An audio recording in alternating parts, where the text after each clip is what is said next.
Le furet est un petit carnivore passionnant.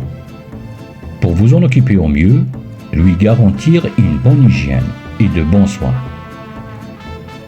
Découvrez tous nos conseils concernant l'entretien de son pelage, de ses griffes, l'hygiène des oreilles et des dents. Bien souvent, de bons soins d'hygiène, une bonne alimentation et un habitat adapté permettant d'éviter les principales maladies et de garder son furet en bonne santé.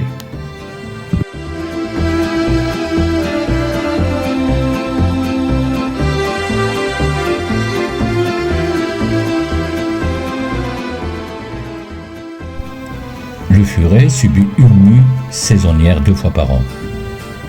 Il est alors nécessaire de le brosser pour enlever les poils morts de sa fourrure. Ceci lui permet d'avaler moins de poils et d'éviter qu'il ne les vomisse. Normalement, le furet n'a pas vraiment besoin d'être lavé, car il fait sa toilette tout seul. Néanmoins, un furet peut se salir et dans ce cas, un petit bain lui fera le grand bien. On utilisera un shampoing spécial pour furet. L'eau devra être tiède, environ à 38 degrés. À la sortie, il faut bien les frictionner, le sécher pour éviter les coups de froid. Vous pouvez également utiliser un sèche-cheveux, mais sur fonction froide, pour veiller à ne pas le brûler. Les bains ne doivent cependant pas être répétés trop souvent, pas plus d'1 fois par mois, car en lavant trop la peau du furet, on la prive de sa couche de sébum protectrice, et donc on fragilise sa peau. De même, des lavages trop fréquents peuvent renforcer les sécrétions et augmenter l'odeur musquée naturelle du furet.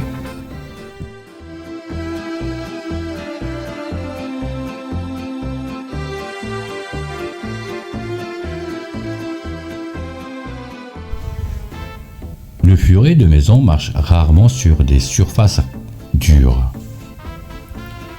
L'usure de ses griffes est donc minime et on doit les couper régulièrement, toutes les 2 à 3 semaines. Il n'est pas toujours facile de couper les griffes de son furet. Vous pouvez utiliser une pince coupe-griffe adaptée ou bien un simple coupe-ongle. Il faut couper la partie transparente de la griffe et faire attention à ne pas blesser la pulpe du doigt, la partie rose, car vous feriez alors mal à votre furet et cela le ferait saigner. Cela n'est cependant pas très grave. Le saignement s'arrête généralement rapidement si on met un peu d'eau oxygénée et que le furet reste calme. Un petit truc pour l'empêcher de se débattre en permanence. Fabriquez-vous une petite quantité d'eau mélangée à du miel. Déposez en quelques gouttes sur le ventre de votre furet et placez-le sur votre genou, le ventre en l'air. Il se lâchera les poils avec l'eau sucrée et vous pourrez ainsi lui nettoyer les oreilles et lui couper les griffes. Le mieux est également d'habituer le jeune furet dès leur plus jeune âge à être manipulé et à supporter les soins d'hygiène réguliers.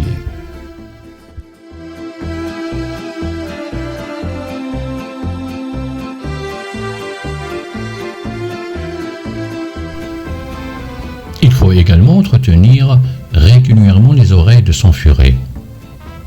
1 fois par semaine est un bon rythme. Pour ce faire, il faut utiliser un nettoyant auriculaire adapté au furet. Il faut instiller quelques gouttes dans les oreilles de votre furet. Massez la base de l'oreille puis laissez votre furet remuer la tête. Les saletés remontent ainsi naturellement et vous n'avez qu'à les essuyer le pavillon avec un coton. N'utilisez pas de coton-tige. Cela fait rentrer les saletés à l'intérieur du conduit.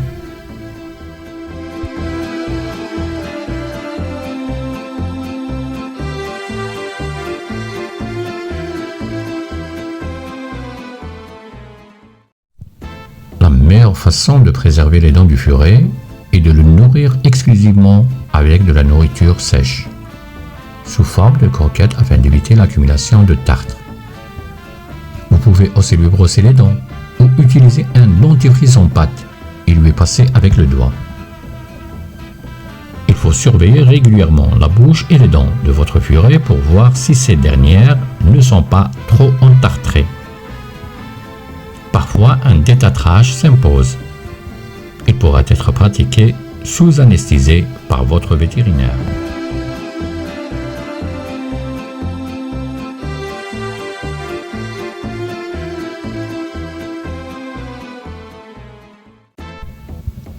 Votre vétérinaire pourra vacciner votre furet contre la rage et la maladie de Carré. N'hésitez pas à lui en parler. Un furet doit effectivement être vermifugé régulièrement. Tous les 3 mois est un bon rythme. Votre vétérinaire pourra vous prescrire les produits les mieux adaptés à votre furet.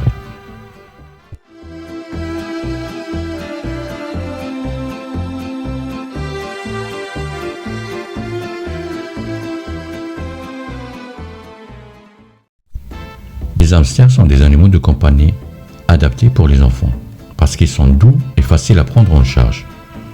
Ils font partie de la famille des rongeurs, mais se distinguent des autres par certaines particularités, comme leur queue assez courte, de grosses et courtes jambes et de petites oreilles.